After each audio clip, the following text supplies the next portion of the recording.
Imagine the government trying to tax your dog.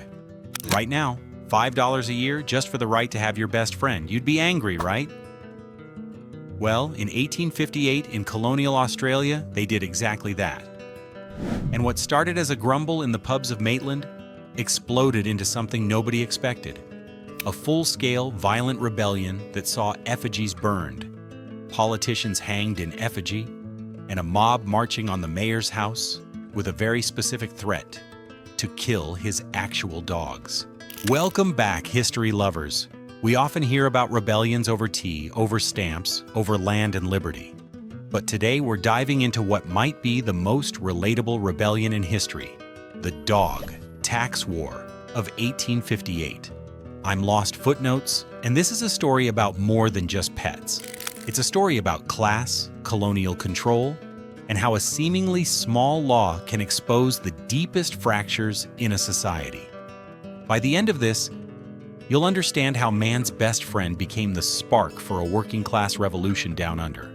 To understand why everyone lost their minds over dogs, we need to step into the 1850s Australian colony of New South Wales. This was the era of the gold rushes. Populations were booming, but so was inequality.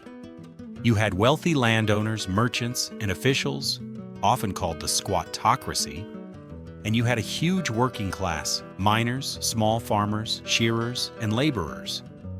For these working people, dogs weren't just pets. They were tools.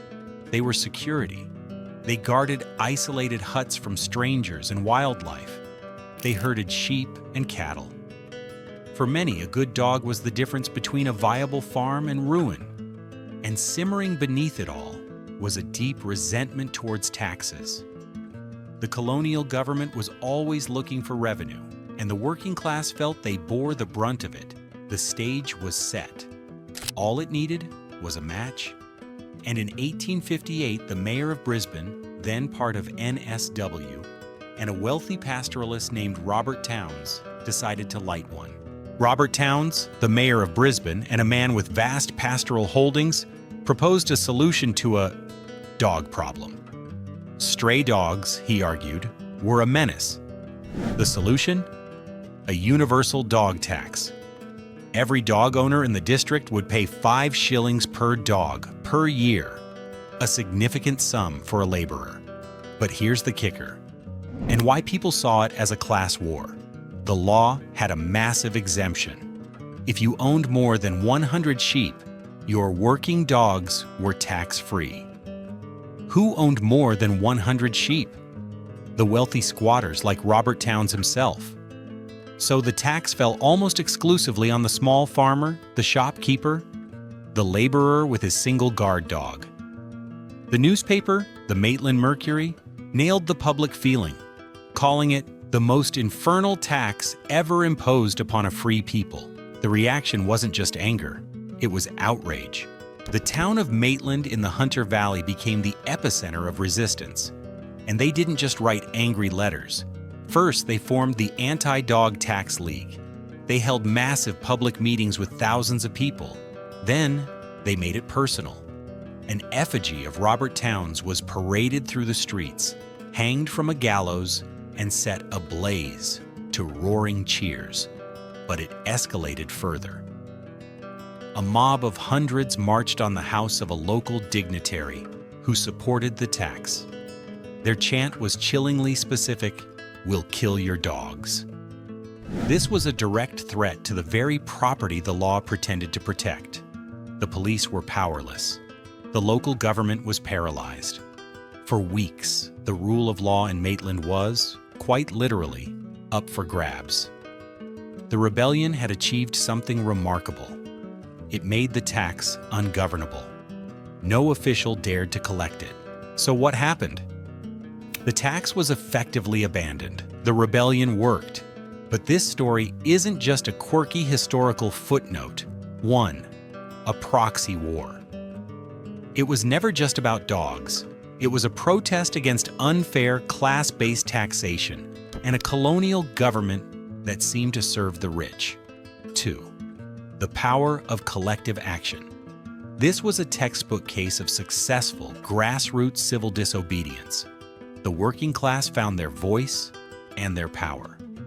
3. A cultural line in the sand. It highlighted the profound cultural role of dogs in Australia. They were partners in survival, not luxuries. Taxing them was an attack on a way of life. Today, historians like Dr. Leigh Astbury and scholars analyzing sources like the Empire newspaper see the dog tax rebellion as a critical moment in Australian democratization. A moment when the little man pushed back against overreach and won. It reminds us that sometimes the most powerful symbols of freedom aren't flags or documents.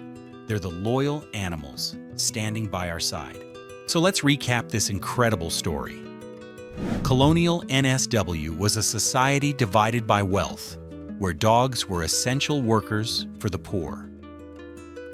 Robert Towns's tax was seen as deeply unjust, exempting the wealthy. The rebellion in Maitland used brilliant theatrical protest to make the law unworkable.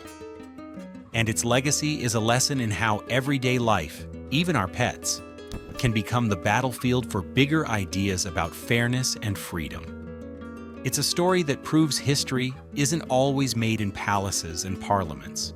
Sometimes it's made in the streets, by ordinary people, armed with nothing but their convictions. And their dogs. This is one of those hidden stories I live for. If you enjoyed it, do me one solid favor. Give this video a thumbs up. That single click tells YouTube this story is worth sharing, and it helps this channel unearth more forgotten history. Tell me in the comments, what's a law or rule today that you think would cause a similar backlash? I read every single one. Thanks for watching, and I'll see you in the next video.